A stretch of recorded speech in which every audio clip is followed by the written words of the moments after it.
Harley-Davidson finally launched their first adventure bike, the Pan America 1250 and 1250 Special.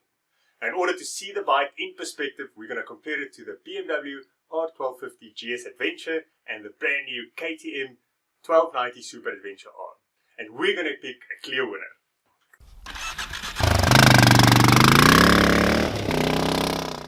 Now, instead of just talking about the Harley-Davidson Pan America 1250 Special, we're going to compare it to the benchmark, the BMW R1250 GS Adventure. And since KTM also recently unveiled the 2021 Super Adventure R, the 1290 Super Adventure R, we're going to throw that into the mix as well. Now, yes, if you are buying a bike or picking a winner, you have to sit on the bike, you have to ride the bikes. The specs only tell half the story, but it is where most people start. So that's what we're going to do. When comparing bikes, there's nothing worse than an inconclusive result. So I've devised a plan to pick a very clear winner. So the rules are as follows. We're going to compare the specs of these three bikes. Every time one bike wins, or whoever is the winner for each specification, like for instance the power, that bike gets a point. And we'll rank the bikes according to the points. Then there's a bonus round. We're going to compare unique features. So whenever there's a bike that has a feature that the others don't have, then that bike gets another point. And if there's two bikes with a specific feature and the third one doesn't have it, both bikes get the point. And then if all three bikes has the feature, like for instance traction control, none of them gets the points. So at the end we'll get a very clear winner. Now I honestly didn't know which one is going to win, which is kind of fun for a geek like me. So please pause the video and comment below which one you think is going to have the most points at the end when we look at the specs and the unique features. And then also, if there's any other points that you feel I awarded unfairly to a specific bike, or if you think I left out some of the features or I had to add something, please comment below and let's see who ends up at the top. Now, is this a fair comparison? No. Do I think GS riders will buy the Pan America if it pops up at the top? Definitely not. What do I think about the new Pan America? Well, I like any bikes. I love any adventure bike. If they bring us a new adventure bike that we can ride one day, that's fine by me. I'm not going to complain. Will I buy one? No. I'm a cheapskate. That's why I ride the XR. So we start off with the price. It's very difficult to find like-for-like comparisons because there's optional extras and different markets have different specification levels. But we're picking the US models, the base models, but I took the Pan America or the 1250 Pan America 1250 Special. That's the top of the range one, without any optional extras, compared to the BMW GS Adventure and then the KTM Super Adventure R. So the Pan America is $19,999. The BMW is $20,345, and then the KTM is $18,599. So the KTM is a clear winner and a point for the KTM there. Now, I have to mention the 2021 model KTM, the purple one, has been launched or unveiled, but they haven't given us the US price yet. So we're going to give it to the KTM now,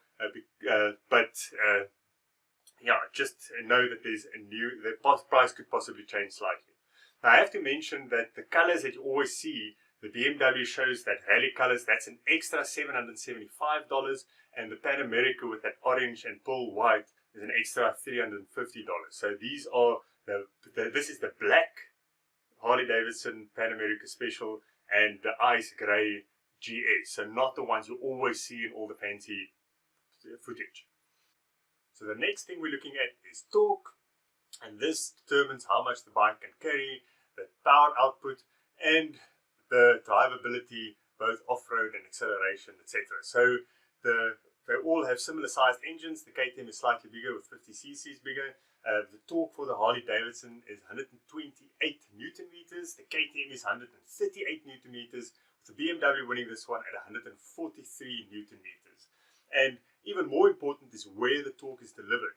The BMW is the lowest RPM, 6,250, which is lower than both the KTM and the Harley-Davidson. So clear win to the BMW's mighty, torquey engine.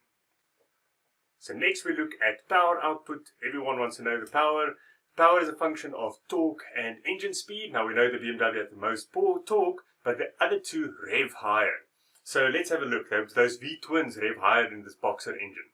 So Harley-Davidson delivers 112 kilowatts, and that's at 8,750 RPM. A BMW is 102, so 10 kilowatts less, but at 1,000 RPM lower. So because the Harley revs higher, more power. And then the KTM, a massive 118 kilowatts at 9,000 RPM. So you can see the engine speed plays a big role in the power, and Harley even quotes the top speed. I think it was 230 or 200 and something kilometers per hour. I can't remember. I'll put it on the screen there. So yeah, higher revving motor there. So that's another point to KTM, who's now at 2 to 1 for BMW and 0 for Harley-Davidson. Very important for adventure bikes. They're all getting super heavy, so weight is a big consideration, and this is really where the Harley-Davidson surprised us.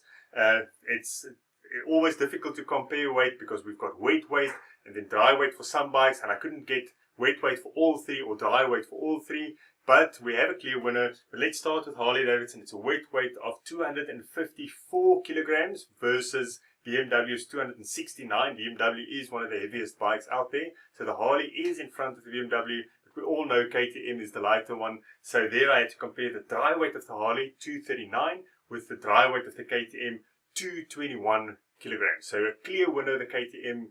We knew that's going to happen. So that's 3 points for KTM, 1 for BMW, 0 for Harley-Davidson.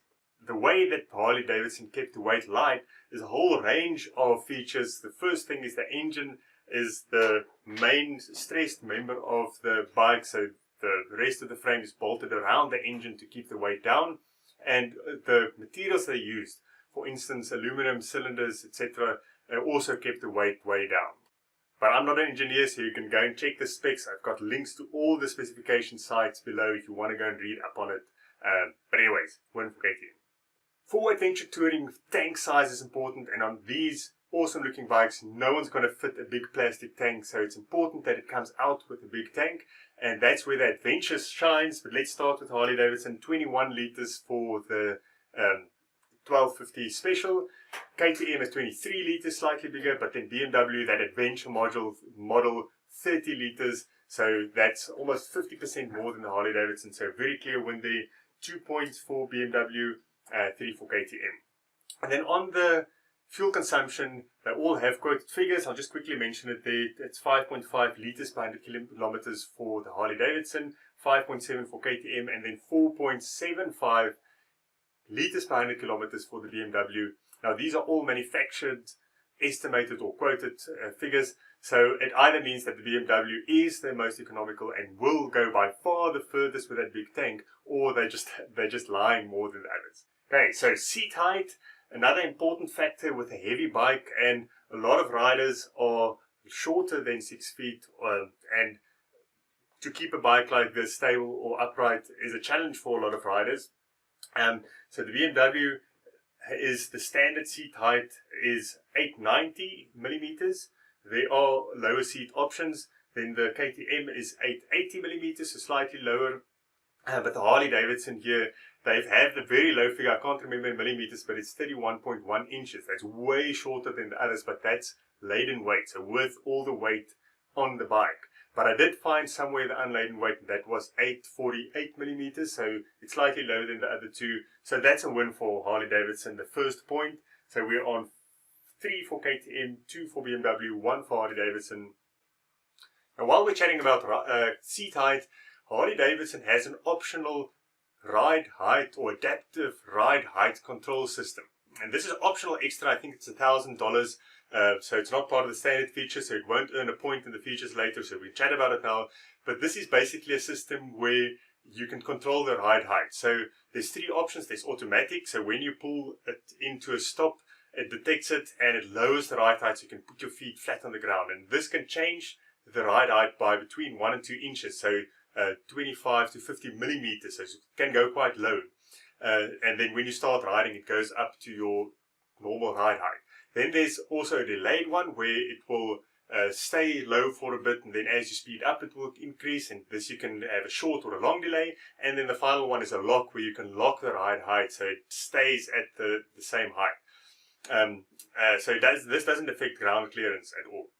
Now this is a nice feature. My only worry is And those who know, who have owned a Discovery, a Land Rover Discovery or Range Rover, who've seen this, if a system like this fails, then you have to limp home or you won't be able to ride the bike. So yeah, I wouldn't put that on a bike if I had to ride very far from home or go on a very long trip where dirt and moisture can get in. But anyways, it is a neat feature, especially for people who's going to commute on the bike, and if you are a little bit shorter. The next specification we're looking at is ground clearance. This was difficult to find. BMW doesn't quote it anywhere on the internet. I couldn't find it on the website. I couldn't find it on any specification or magazine sites. So if you have the ground clearance for the BMW, if you have one, please go and measure it and put it in the comments below. But the Harley-Davidson is 211 millimeters. The KTM is 30 millimeters more, so 242 millimeters. So we'll give a point to the KTM. I'm sure it's going to be higher than the BMW anyway. So that's 4 for the KTM, 2 for BMW, and 1 for the Harley-Davidson. And then let's chat about the wheels quickly. We're not going to give points here, but the Harley-Davidson is exactly the same as the BMW, 17-inch in the rear, 19-inch in the front, whereas the KTM has 21 in the front, 18 in the rear, same as this XR of mine. Now the last specification I'm going to give a point for is the compression ratio. Now this is an arbitrary thing, but I just always feel the less stressed the engine is, the better for reliability and for peace of mind. The Harley-Davidson is close to the KTM. It's 13-1 for the Harley-Davidson, 13.1-1 for the KTM. They both rev much higher, more power. The BMW is slightly lower, 12.5-1. I'm going to award them a point just because it's slightly lower. It's still very high. I mean, this bike's, I think, 8 or 9-1. That's what I love. The Honda Africa Twin is 10-1.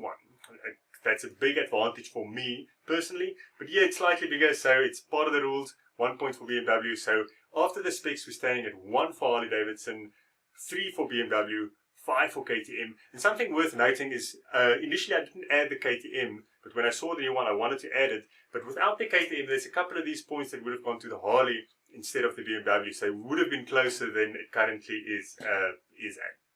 So before we go to round 2, please give this video a like so more people can find it, and let me know what you think is going to happen in the second round.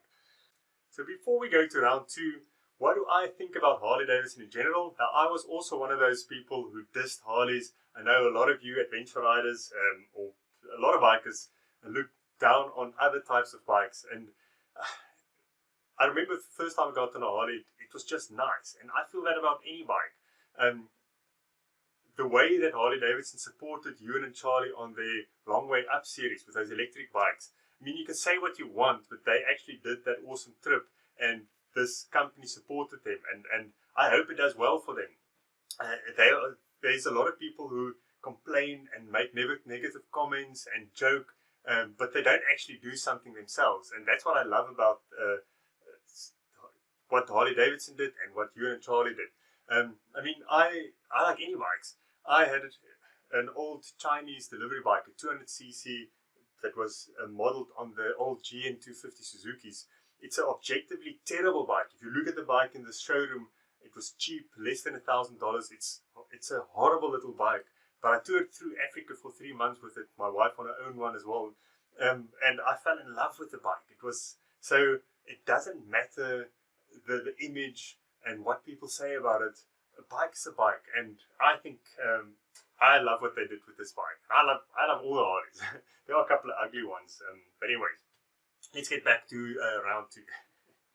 So the first feature we're going to mention that not all the bikes have is variable valve timing. Now, whether we should award points for the KTM for not having it, or 1 each for the BMW and the Harley for having it, that's debatable. You can let me know what you think, but I'm going to award points for Harley and for BMW for both having variable valve timing. The BMW was the first to come out in the adventure market with this variable valve timing.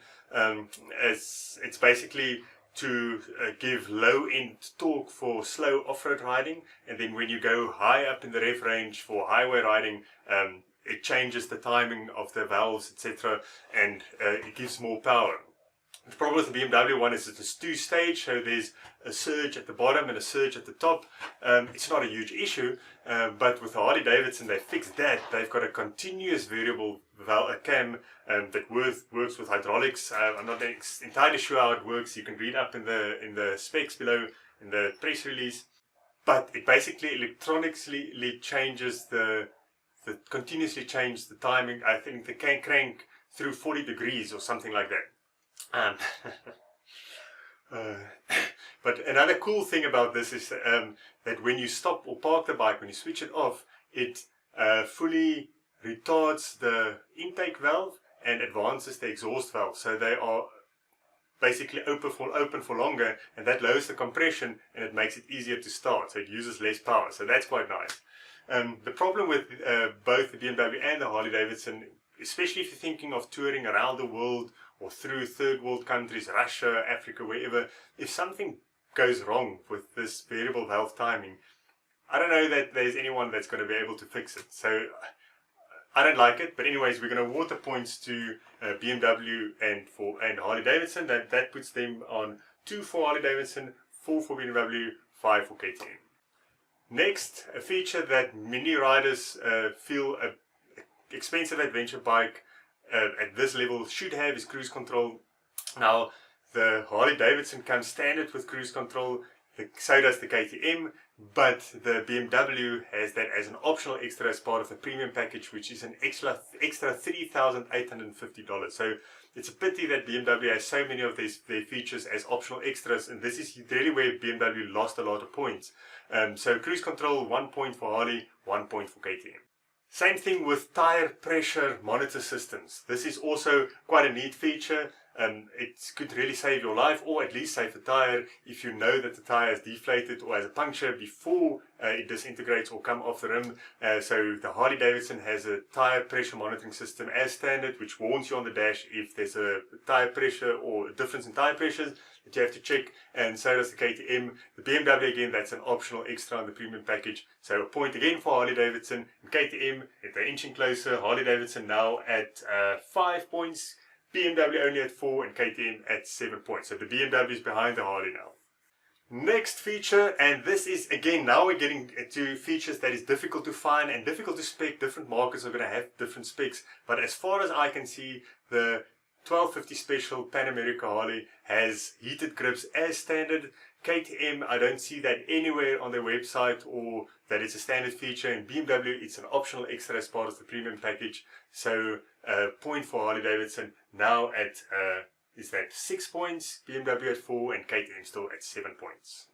So the next feature is adaptive headlights. So they all have LED headlights, but Harley-Davidson has additional 3 LEDs on each side, which lights up as you turn the bike. So there's different degrees where it starts lighting up to illuminate the road to either side. And KTM has a similar feature, and BMW does not. It's part of the optional extra package. So that's 1 point for Harley-Davidson, 1 point for KTM, 0 for BMW.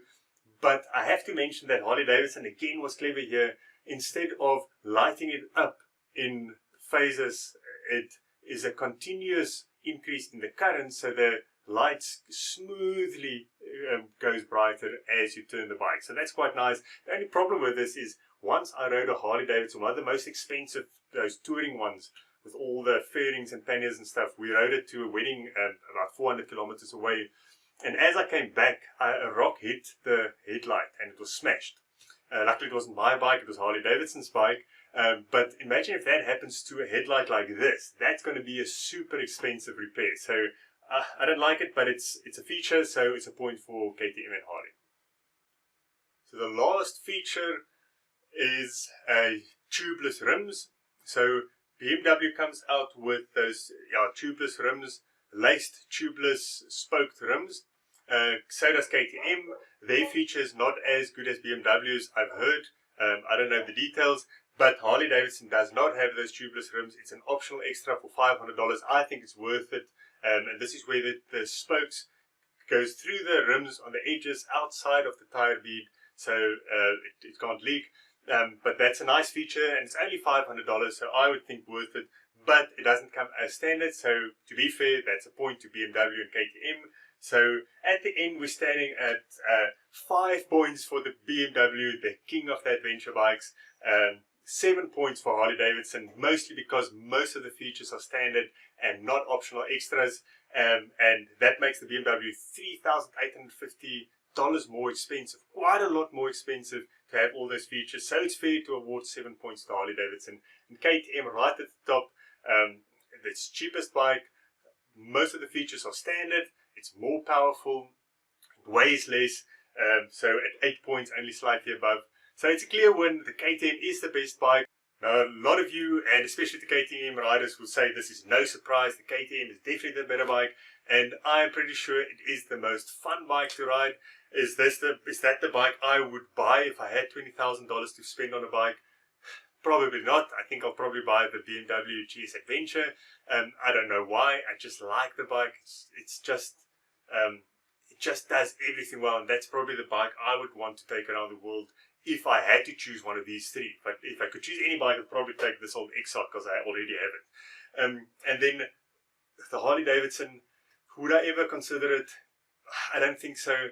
But I am very glad that they made the bike. I really hope it does well for Harley-Davidson and that it does save the company, and that they can continue to make awesome bikes and bring us new models like this one.